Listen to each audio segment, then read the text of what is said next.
out without thinking about it, because I've trusted so many other people in my life that have turned up screwing me over.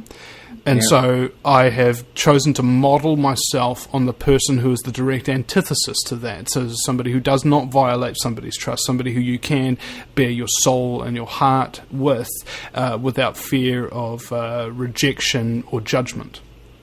Yes. And that is sorely fracking missing in talk radio, even in the sphere of talk radio from which I operate within. There's so many other hosts that I've listened to, and I get the impression that they don't actually care about these people that they're talking to. I can't listen any further once I make that deduction. Me neither. I just stop. I turn off and I never go back. Yeah. Because it's this lack of empathy within humanity that is driving us apart. And it means that if you want to accomplish something that is different to what's normally happening, you actually have to spend all day, every day at it in order to keep it alive, let alone make it thrive. That's right. That's right. And at the same time, you must also be acutely aware of how different it is now to how it was 3 years ago. I mean, you couldn't even mention... You still couldn't mention 9/11 being an inside job or 7/7 or anything like that without people saying you were a crazy conspiracy theorist nutcase. I've heard all that. I've looked on the internet. There's nothing to it. I saw the BBC documentary. They rebutted it all. Well, no, they didn't. But now you got a situation where you can even say to somebody who you don't even know, who you're having a conversation with just by chance, that you bump into them in the street and you just have a conversation, you can even say, of course, the banks are screwing everybody. And they'll nod and say, yes, they are. And I was going to make the point before, in every revolution that was orchestrated by the House of Rothschild since 1815, and probably it would actually be the 50 years before 1815 they started doing it, with the French Revolution. And I was going to... Oh God, I think I've lost my thread there. I was going to tell you about... What was that subject that I was relating to there? It was about how revolutions begin and how there is an awakening going on, how people are more open and they agree with things automatically, kind of thing. Yes, it was that, but unfortunately it hasn't come back. If it comes back, I'll let you know. Well, because when you were saying that, what occurred to me is the 100th monkey syndrome, and for those who don't know what it is, there was a study conducted, I forget who or when, I don't know the exact details, but there were monkeys who had figured out that if you used a stick and then you put it into a termite mound, many termites would bite onto the stick, and then you could pull it out and you could actually eat the termites off the stick. And these biologists, I think, were quite fascinated by this. And they were in touch with their colleagues around the world via a telegram or letter or whatever it was at the time. And they found something very interesting, that other monkeys around the world who were separated by continents started doing the exact same thing to termite mounds in their areas of the world. And the conclusion was that as soon as an idea is spread amongst enough members of a particular species, the whole species somehow wirelessly is capable of picking up on those skills, those ideas. Yes. And this is most well illustrated, I believe, in the human race with the invention of the telescope. Many people don't know that the telescope was invented by 9 men at different points around the world on the exact same night, and none of these men knew each other at all. Yeah. Well, perhaps we are living in a time now where everybody will be able to see with the distance and the clarity of their own intellectual telescope because of people like us. Well, that would certainly be the aim, that we would help facilitate that. And I remembered what the point was, and it does link into this conversation. In the testimony of lots of communists who were involved in the Russian Revolution, and and some of them were Trotskyites who were involved in the first government. One of them was called Christian Rakovsky, and there are others who have testified the same. In all of the revolutions that have been sponsored by the House of Rothschild, the people involved in the actual revolution, they take everything except the banks. The banks are left standing. Their buildings are never burned, they're never robbed, they're never looted. They're always left exactly as they were. That's why it's such an important observation to make, that all of a sudden we do find ourselves in a place where all respect has been lost for the banksters. All respect. They don't deserve any in any way, and I believe that's on the road to a just society, is recognising that there is a magician and he's not gifted with magic, he's only a glorified trickster. Exactly. We'll be right back after the break, ladies and gentlemen, with Michael of Bernicia.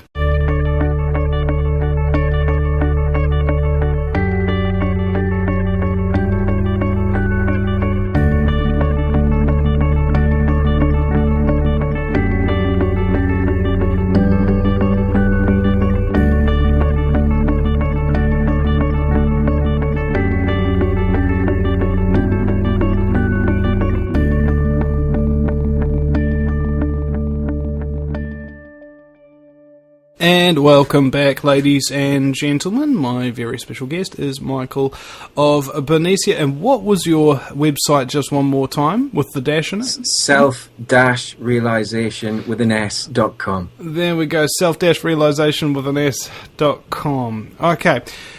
Whew.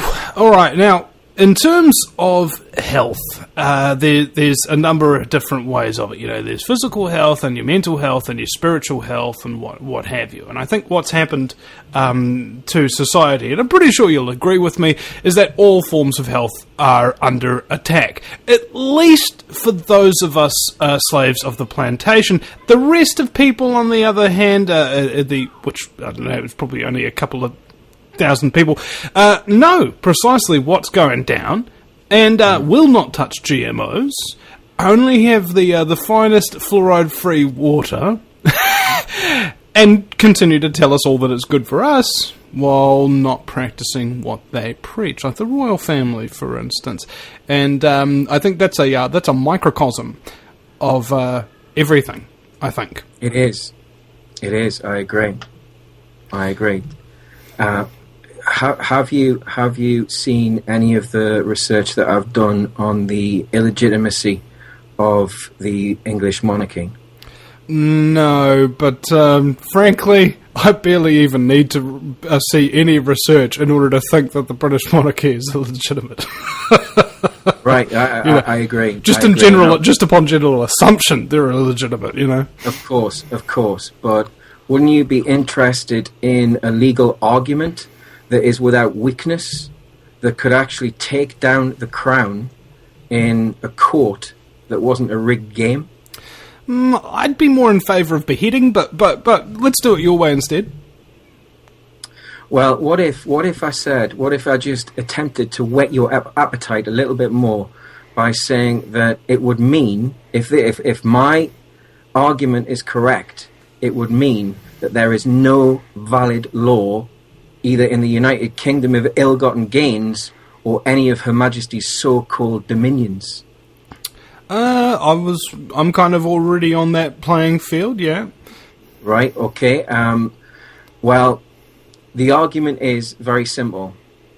The British laws of a king called Dyfnwal Moelmud, they became the laws of the lands of Britain in 400 BC. And the feudal system was imposed upon them in breach of those laws by the Anglo-Saxon king Alfred the Great in, I think it was the 9th century. And then by the time of the Anglo-Saxon Norman Rome-sponsored Norman conquest in 1066,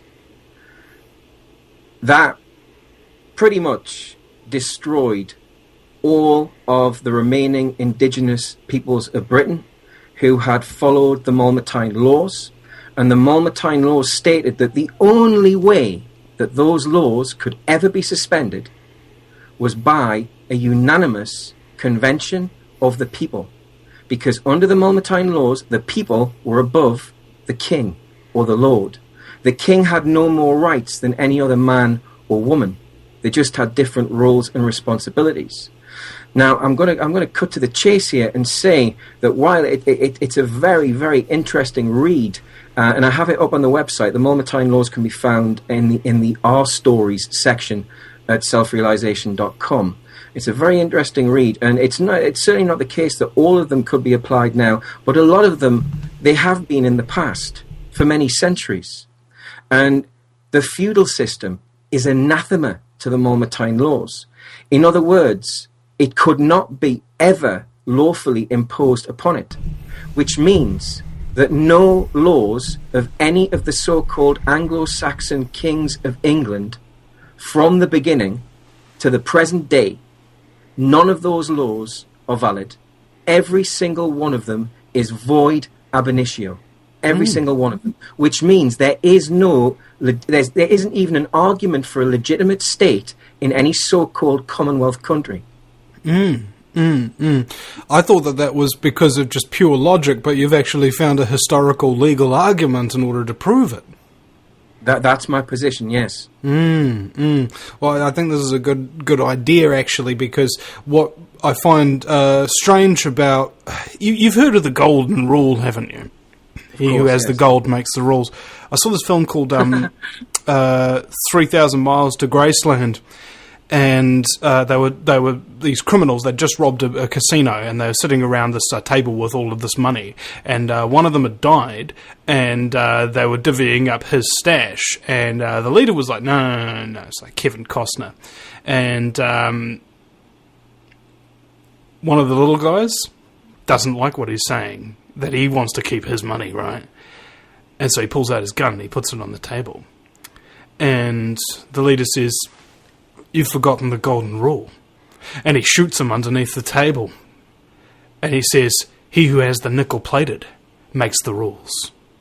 And I think that this is precisely the reason why all laws and states and institutions have been implemented and maintained, not by the rule of law, but by the golden rule of he who has the nickel plated makes the rules. Correct. There is no form of legitimate government except self-government.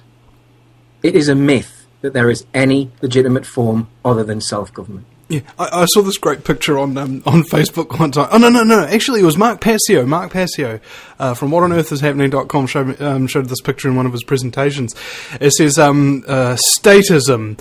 It's the brilliant idea that you give the government the power to kill and intimidate and steal to protect you from other people who might kill, intimidate, or steal from you. Right. And it's like, whoa. And this goes back to what we started off with in the beginning, is that in order to make the world a better place, you've simply got to make all those lies true. And you're not making them true again, because they were never true to be in the first place. 9/11 was never true in the first place. People had genuine reactions, but they were based on a lie. Everything's based on a lie. It's almost as if the justification from our society is a house built on sand, and it is shifting beneath our feet every moment, so long as we sit back and just realise, my God, we've got foundations of sand. The elite know this, and I think that they are getting quite concerned about the growing awareness of the human race, about their dominance, about their scumbaggery. I fear